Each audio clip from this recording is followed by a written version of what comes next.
Welcome to the 299th episode of the Jami Dulaney Plant-Based Wellness Podcast. My name is Jami Dulaney, and I'm your host. I'm a plant-based cardiologist and endurance athlete living in Southwest Florida. Welcome, and thank you for listening. I completed the Zion 50K. Yes, it's in the record book. 9 hours, 14 minutes, and 7 seconds. A little longer than what we thought, but, not without a few little hiccups.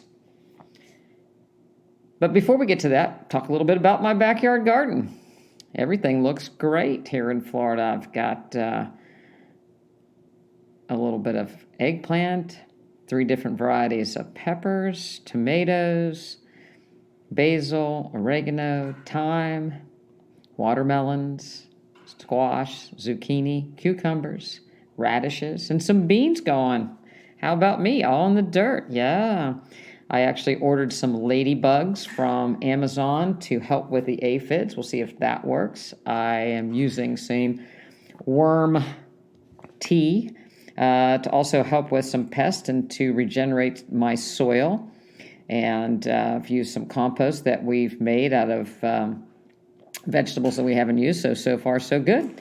Hanging in there, so I'm hoping that goes well. We still have papayas, and mangoes are getting bigger. We have several trees that are fruiting, so it's an exciting time here in Florida. And so we left Florida at 2 a.m. on a Friday morning last week and arrived in Salt Lake City so we could take the scenic view down to Zion National Park.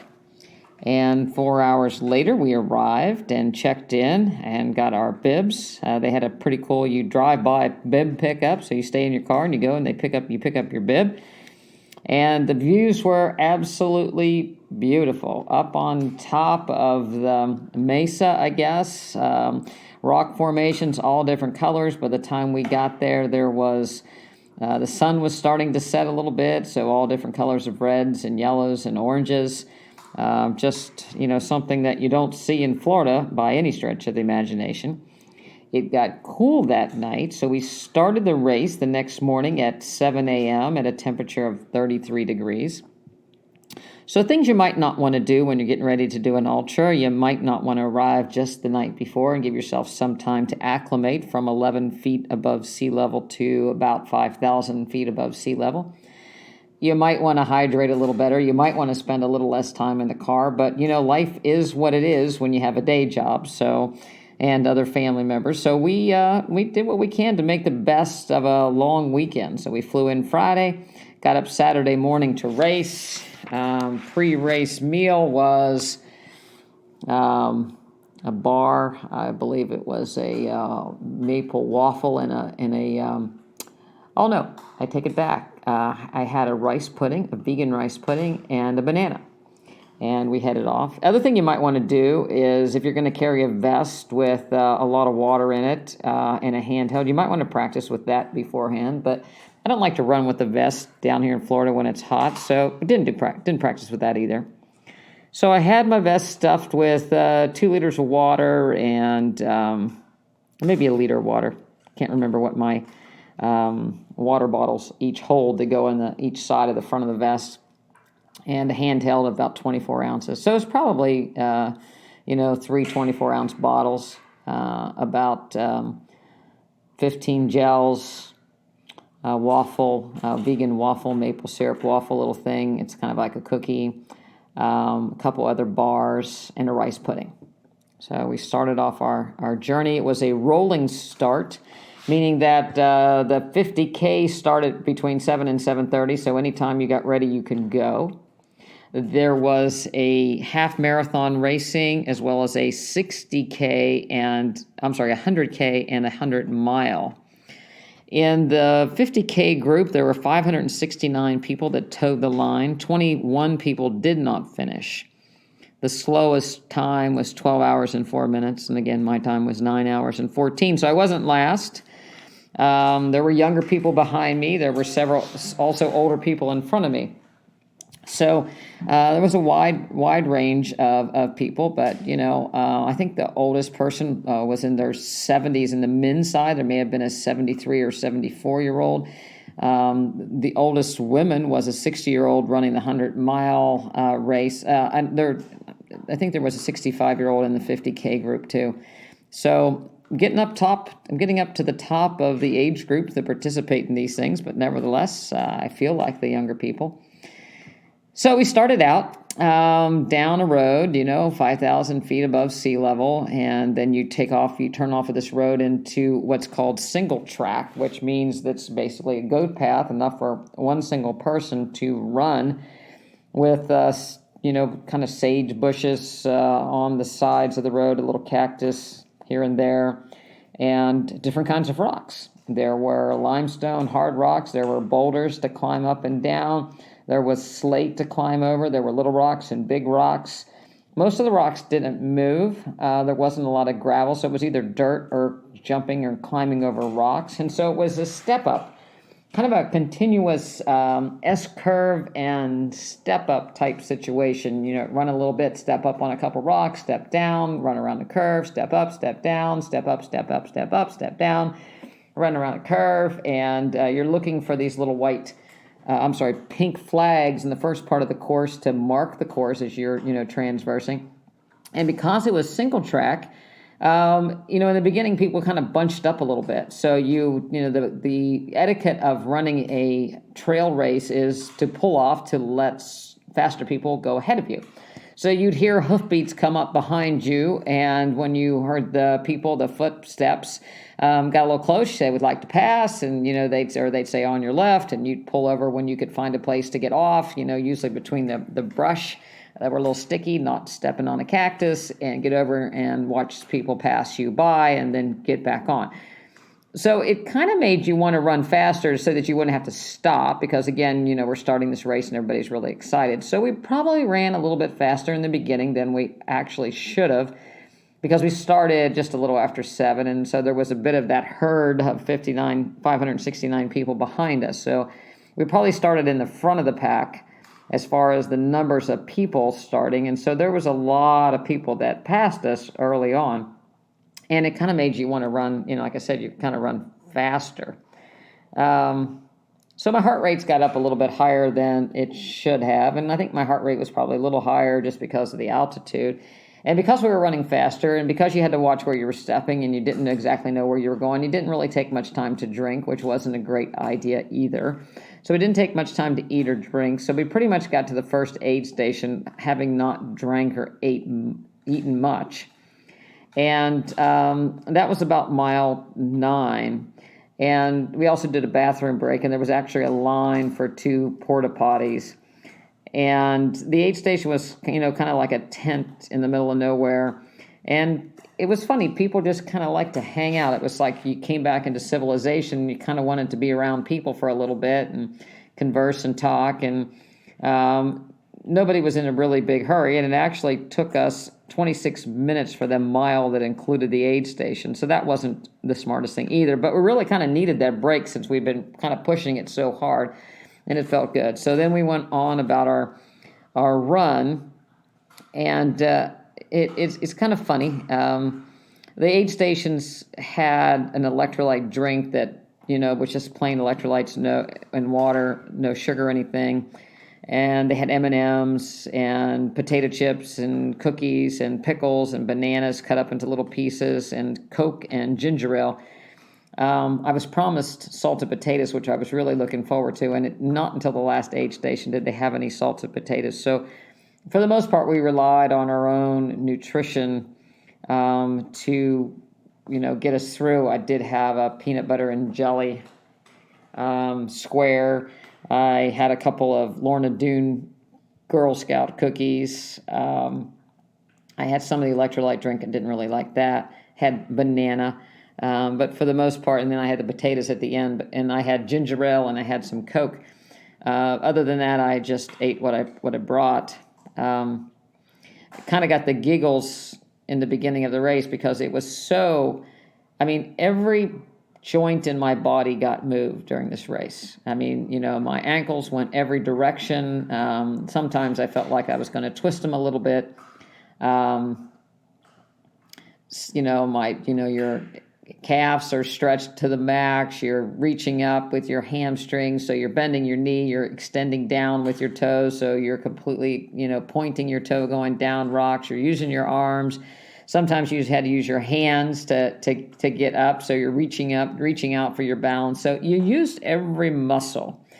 And that's another thing that's a little bit different. Not that I didn't know going in, but it was a real testament to someone that trains going straight down one road, make a left, go straight down one road, make a left, or right, that runs. I run on pavement and I run straight for the most part. I don't even do any bends here in Florida. You turn, big turn, but there's no bending of the ankles to, make any sharp turns or anything like we were doing. So muscles got used, joints got used that hadn't been worked out for quite some time, which was great. I kept thinking of Katie Bowman and, how she talks about the 33 joints in our feet and how we should use them all. And, I thought this is just really a cool thing that I am getting to use all these different joints and muscles. And it was quite fun. It was like being a kid again, jumping up on rocks. When I was little, we used to go to Parry Sound, Ontario, if there's any Canadians out there listening. And we stayed up on these big rocks in these cottages, and I used to love, running up on these rocks. Well, we spent miles running on similar type rocks and up over and over some crevasses and down over again and on ledges and around. And it was quite beautiful to look into the canyon.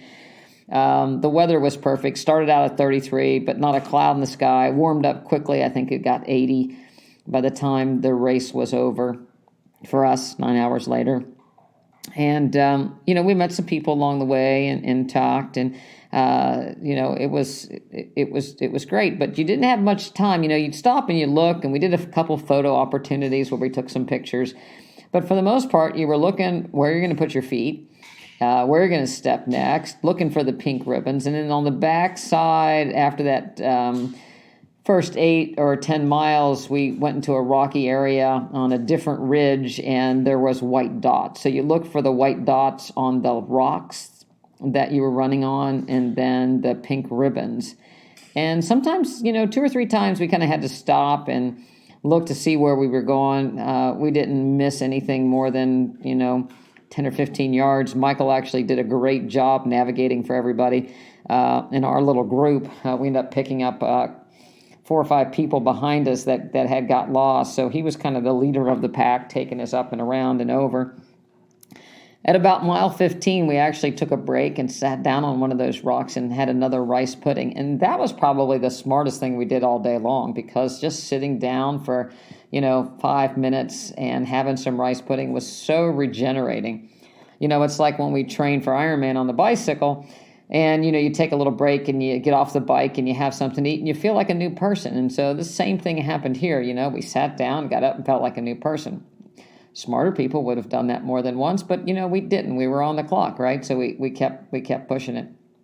So we moved on, and for some reason, the aid station that was supposed to be at mile 22 was, closer to mile 25. And so most everybody around, even that we talked to, ran out of water at about mile 22, thinking that was it, because it was heating up. And the dust associated with the red dirt on the, from the rocks just kind of coated your mouth a little bit. And so you really started getting thirsty, that and probably the altitude. So I drained all 3 of my water bottles and went probably the last 2 miles before that aid station without any water. So it was nice to actually get to that aid station and get some water. And we kind of stayed there a little bit just to, drink a little bit of water. I think I might have had a Coke there, filled my bottle up. You carry a little silicone cup so you don't have any waste, because obviously you don't want to carry a bunch of junk out. And they try to make the race a zero waste. They even had compostable porta potties. If you haven't used one of those before, I'll give you a hint. You should have really long legs, because it's they're a little higher than the regular porta potty. So that was a little bit interesting. But anyway, so I had the Coke and some water, and we headed on out. and, twisted and turned and twisted and turned. And I didn't know where I was.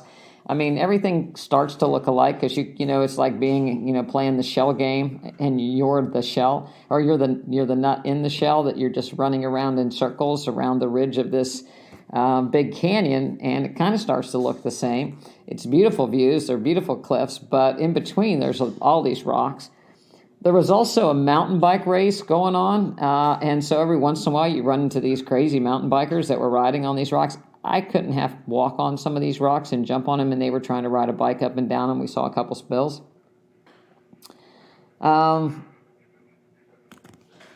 We laughed because we thought that the plant-based striders, I have the Facebook group, and if you haven't joined the plant-based striders and you're a wannabe endurance athlete, go over and join that on Facebook group. But the chapter here in Port Charlotte, just about everybody's fallen down on a straight, flat run here in Port Charlotte on the road.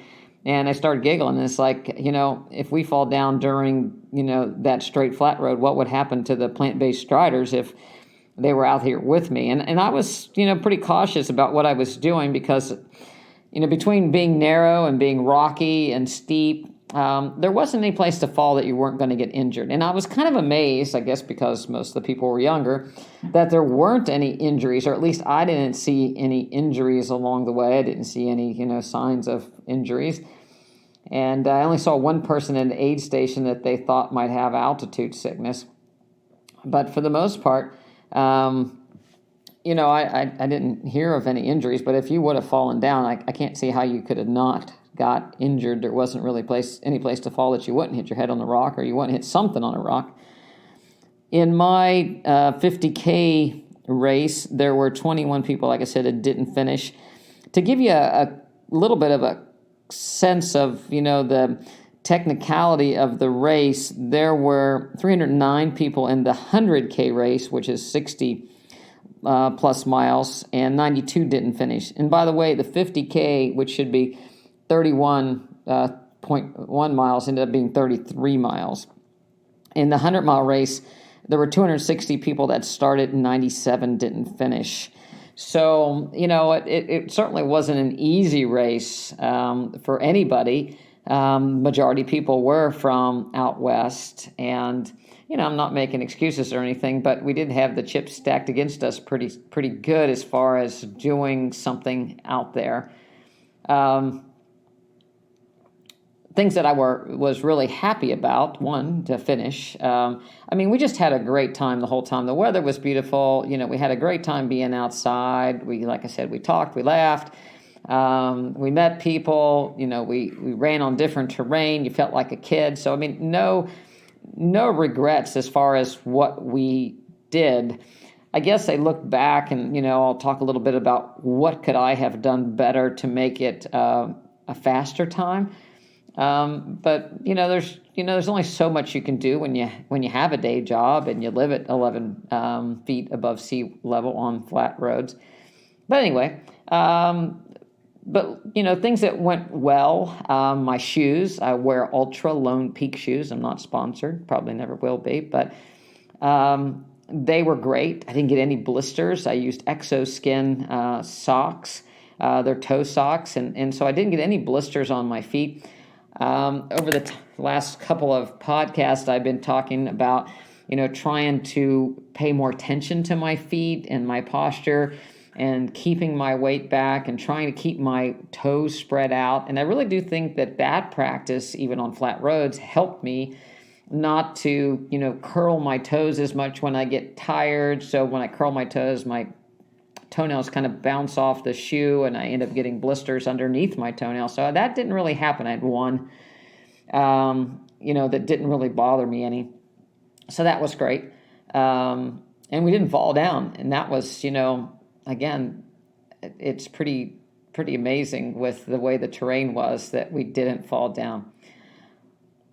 COVID involves everything anymore. I don't know that we'll ever be back to normal and talk about times lived before COVID. Maybe we shouldn't, but Again, the start was a rolling start, so there wasn't a lot of milling around. They asked that you had a mask on to start or a buff come up, over your face. But after that, everybody pulled it down. And of course, you can't get COVID being outside, so that's not a worry. But you have to go through the motions, I suppose. The aid stations were packed. Everybody was happy. Nobody had a mask on.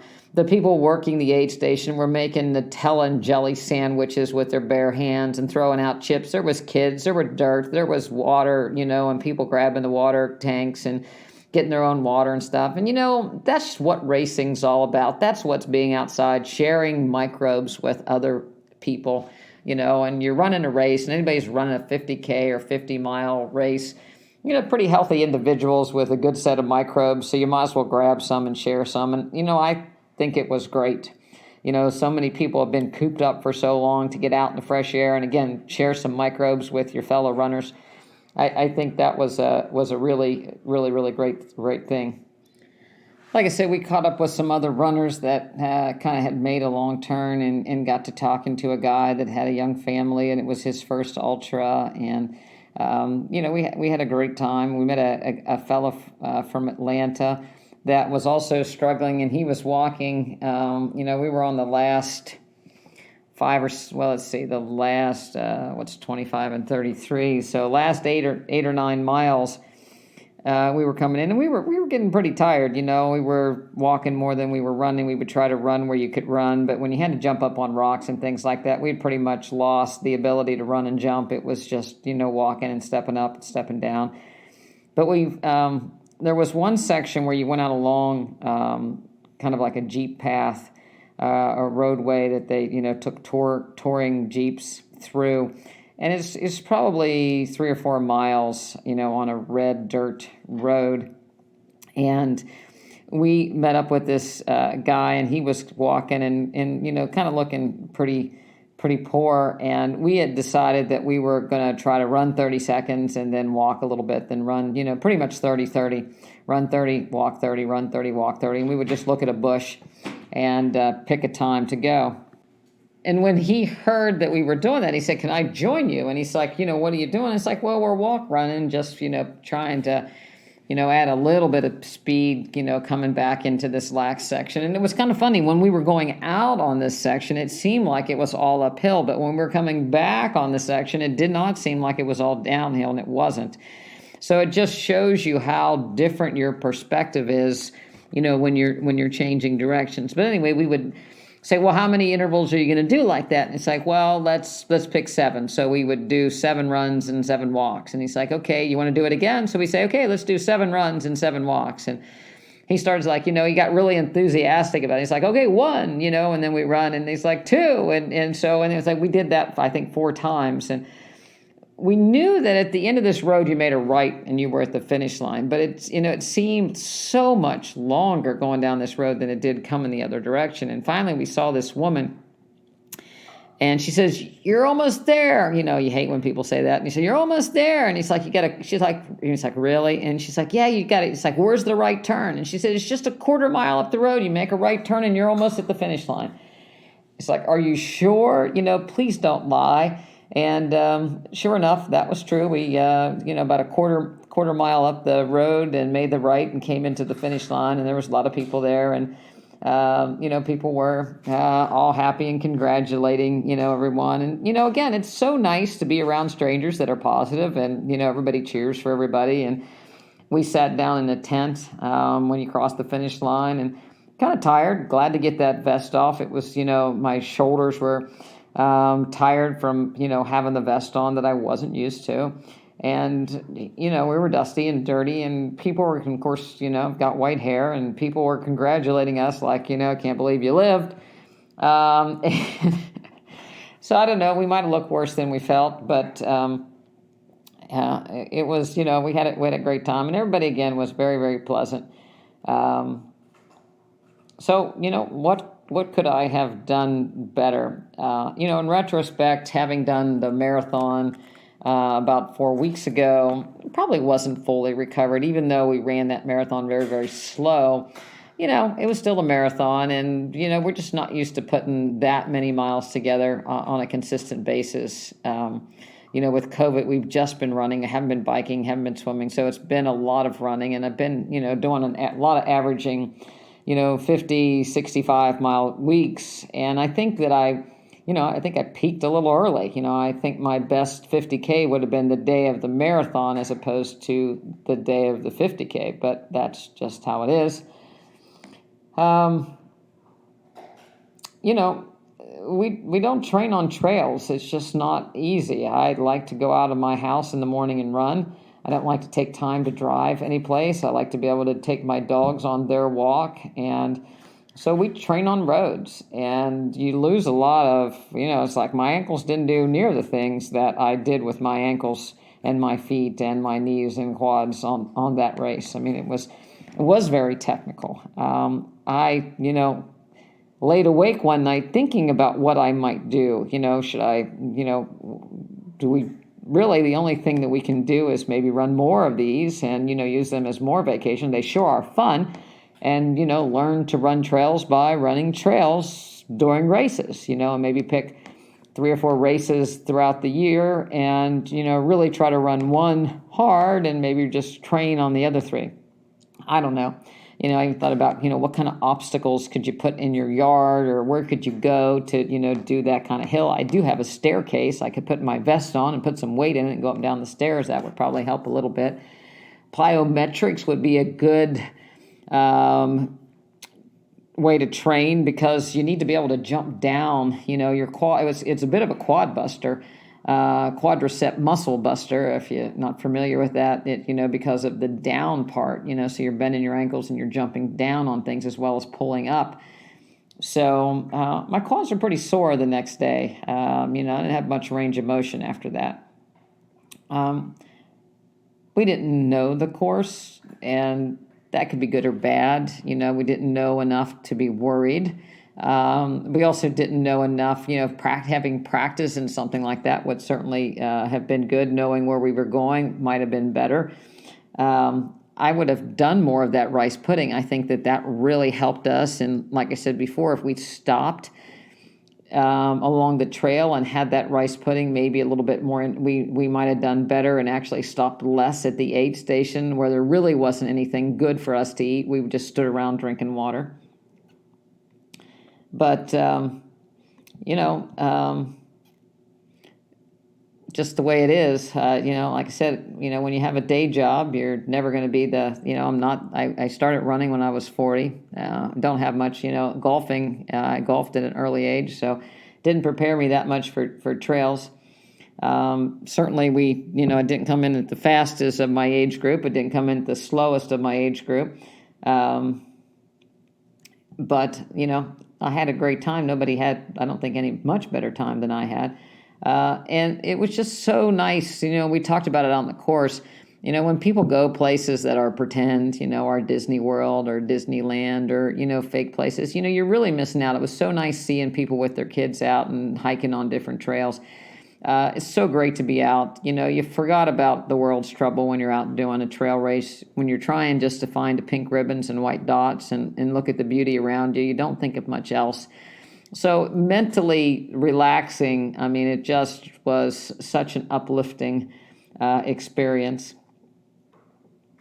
Burned over 3,000 calories. I think my Garmin said if you looked at floors, it was like 290 floors.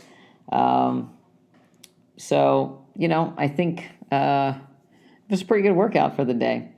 There was a psychologist, Stanford, and the University of, there were psychologists, multiple, I say plural, at Stanford and the University of Minnesota that did some research, and the team was led by this lady, Melanie Rudd.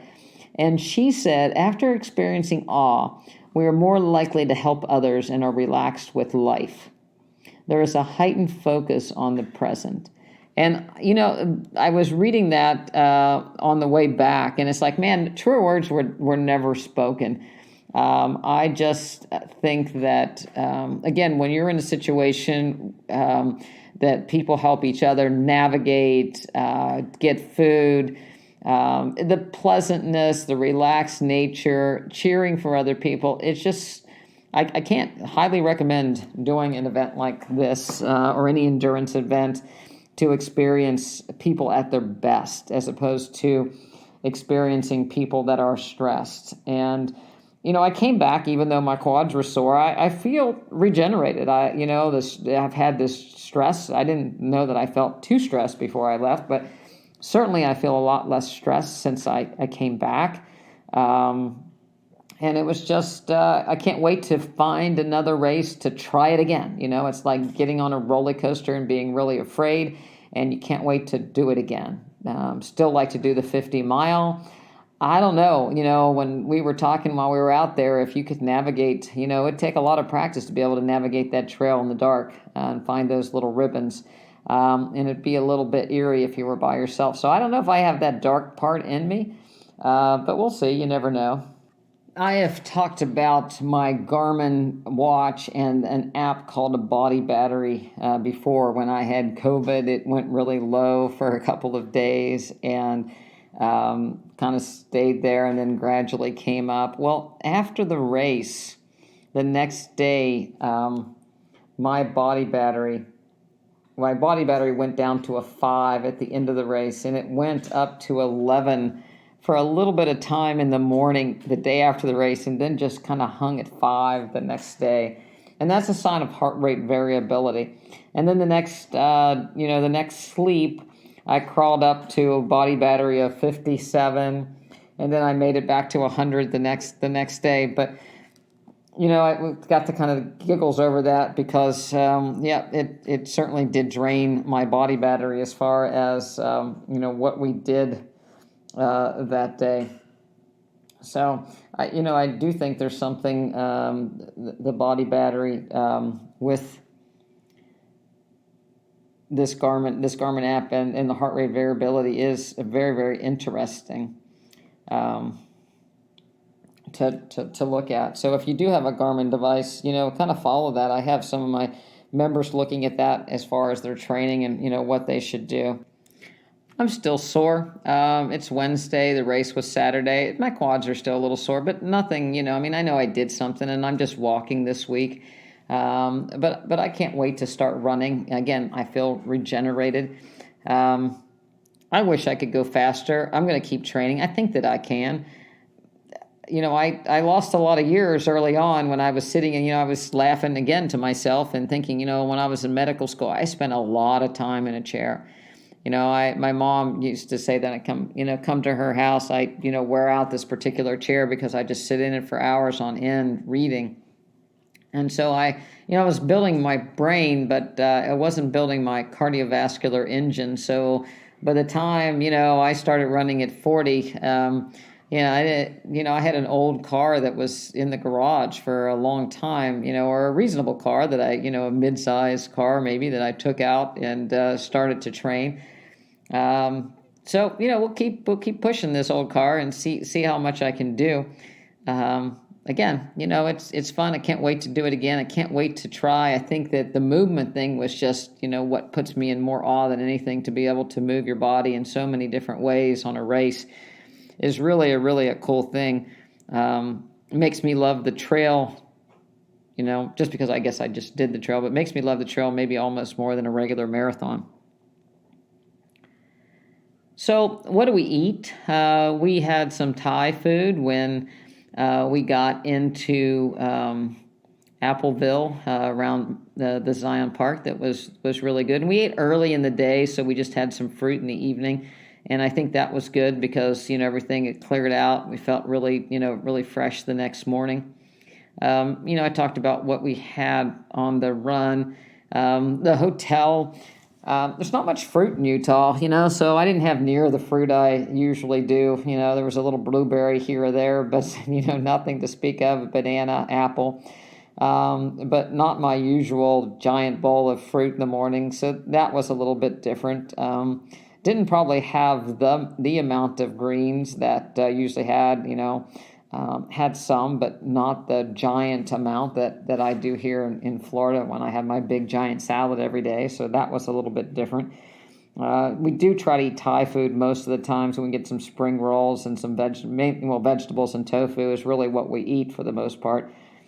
I think that one of the the hotel have everything self-serve now with COVID, and prepackaged, and we're able to get some oatmeal, but it was, prepackaged oatmeal. And, again, I had brought some bread that was good bread with us.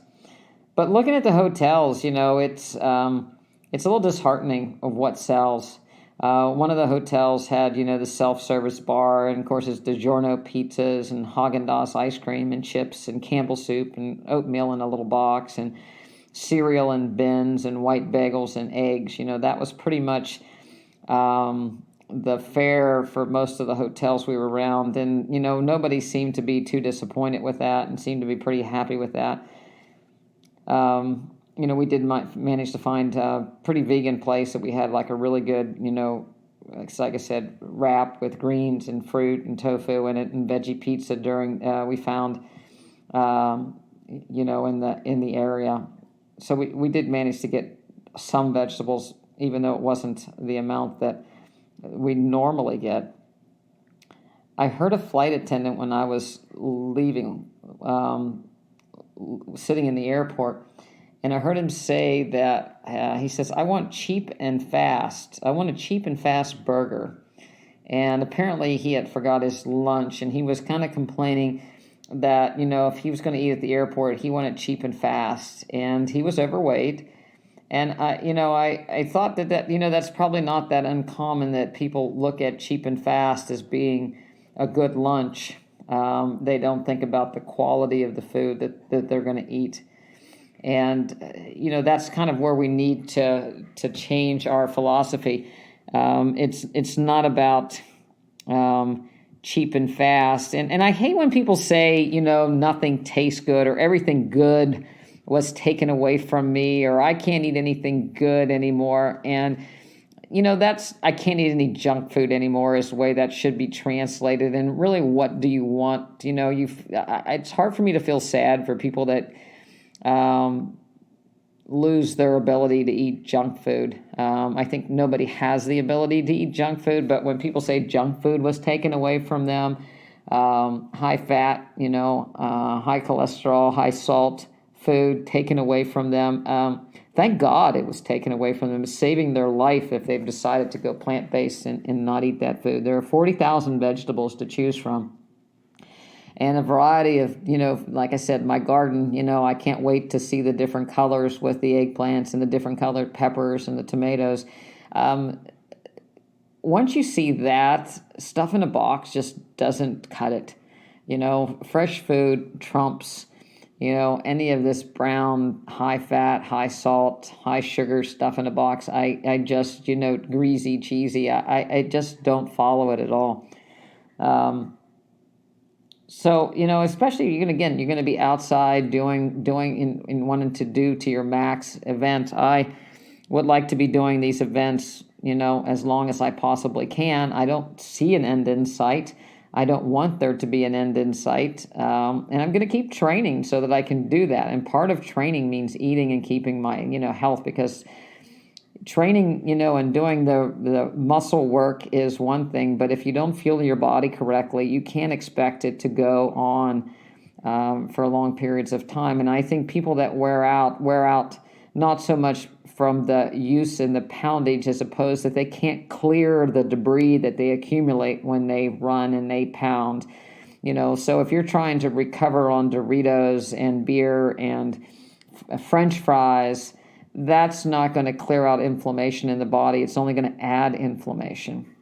If you're trying to replace or restore your glycogen with Pop-Tarts, that's not the way. You restore your glycogen with Pop-Tarts, and you're going to end up having so much more metabolic waste that you have to deal with. So I think it's really important to, again, we're in a time of COVID. We're in a time where how do you stay healthy? And plant-based nutrition, whole foods, fruits, vegetables, whole grains, move your body, keep your weight down, keep lean is extremely important if you want to live life to the fullest and keep moving.